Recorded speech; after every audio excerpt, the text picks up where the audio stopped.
Welcome back गुरुदेव education channel. आज हम पढ़ेंगे class 3 English reader chapter 11। Chapter का नाम जैसा आप वीडियो में देख पा रहे हैं, सिटी एट नाइट, यानी कि रात शहर में। ये एक छोटी सी पोएम है। पहले हम इसको पढ़ लेते हैं और इसके कुछ डिफ़िकल्ट वर्ड हैं उनको देख लेते हैं। तो डिफ़िकल्ट वर्ड है बिगिन। बिगिन माने होता है शुरू होना। फॉल माने होता है गिरना या ढलना। बिल्ट माने बनाया था। हाइव्स माने छत्ते। हनी कॉम्स माने शहद के छत्ते। अभी हम आगे पढ़ते हैं चैप्टर को। When the night begins to fall, जब नाइट ढलना शुरू करती है या नाइट आना शुरू होती है, and the sky begins to glow, तो आसमान चमकना शुरू कर देता है। यू लुक अप, आप ऊपर देखते हो, and see the tall city of light begin to grow, और आप देखते हो कि बड़े शहर की लाइटें ग्रो करना यानी कि बढ़ना शुरू कर देती हैं। इन रोज, लाइनों में, एंड लिटिल गोल्डन स्क्वायर्स, और छोटे गोल्डन सुनहरे स्क्वायर्स में। द लाइट कम आउट, प्रकाश बाहर आता है। लाइट्स का जो प्रकाश है वो रोशनी जो बाहर आती है। फर्स्ट हियर, पहले यहाँ, देन देयर, फिर वहाँ। बिहाइंड द विंडो, विंडो के पीछे। पेन्स एज हो, मतलब जो विंडो पेन्स होते हैं उनके उनमें से होकर दूसरी साइड में आती है। पहले बाहर की तरफ दिखती है लाइट, फिर थोड़ी देर के बाद विंडो के पेन से दूसरी तरफ से भी दिखती है। A million billion bees had built their golden hives and honeycombs above you in the air.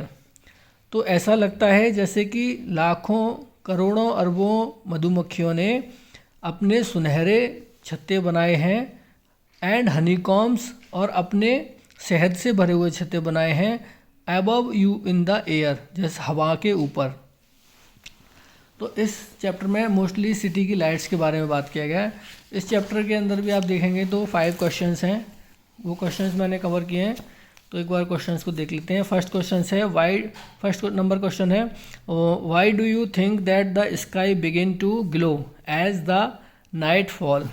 आपको ऐसा क्यों लगता है कि आसमान में लाइट बढ़ना शुरू हो जाती है जब रात ढलती है। तो the sky begins to glow, आसमान ग्लो होने लग जाता है, एज द नाइट फॉल, जैसे ही नाइट ढलना शुरू होती है, क्योंकि बिकॉज ऑफ द लाइट्स, लाइटों की वजह से ऑफ द सिटी, जब सिटी की जो लाइटें जलती हैं तो उनसे ऐसा लगता है जैसे आसमान ग्लो कर रहा है जब नाइट ढलती है। तो lights came all at once और slowly how, light come all at once, light सारी एक बार में आती हैं या धीरे धीरे आती हैं। हाउ, तो lights come slowly as the night fall, जैसे जैसे नाइट होती जाती है धीरे धीरे लाइटें जलना शुरू हो जाती हैं। Stars come out with their lights in the sky, और आसमान में तारे भी अपनी लाइट के साथ में आना शुरू कर देते हैं। What does the poem describe about, तो पोएम में किस विषय में के बारे में डिस्क्राइब किया गया, किस विषय के बारे में बात की गई है। तो the poem described about a city at night, तो पोएम में डिस्क्राइब किया गया है एक सिटी, एक रात में शहर कैसा दिखता है उसके बारे में डिस्क्राइब किया गया है। फिर यहाँ है question number 4, describe a Honey comb, एक हनी कॉम्ब के बारे में डिस्क्राइब करो। हनी कॉम्ब क्या होता है उसको बताना है। तो a honeycomb is a structure made by wax by bees, तो जो मधुमक्खियाँ होती हैं उनके द्वारा एक स्ट्रक्चर बनाया गया होता है, उसको हनी कॉम्ब कहते हैं। They use this to store honey, तो मधुमक्खियाँ इसको अपना हनी स्टोर करने के लिए यूज करती हैं। एंड रेज देयर यंग, और अपनी छोटी मधुमक्खियों को बढ़ने के लिए, यानी कि वो बड़ी हो सकें उसमें रह के सुरक्षित, उसके लिए यूज करते हैं। Why do you think the poet compare the lighted windows of the city to a honeycomb, आपको क्यों लगता है कि कभी विंडोज़ लाइट को कंपेयर कर रहा है हनी कॉम्ब के साथ में। तो the poet compare the lighted windows of the city, poet ने लाइटेड विंडोज़ को कंपेयर किया है टू ए हनी कॉम्ब, एक हनी कॉम्ब के साथ। Because Honey comb science with their golden hives, तो जो हनी कॉम्ब होता है वो चमकता है विद देयर गोल्डन हाइव्स, अपने गोल्डन यानी सुनहरे छत्तों की वजह से वो चमकता है।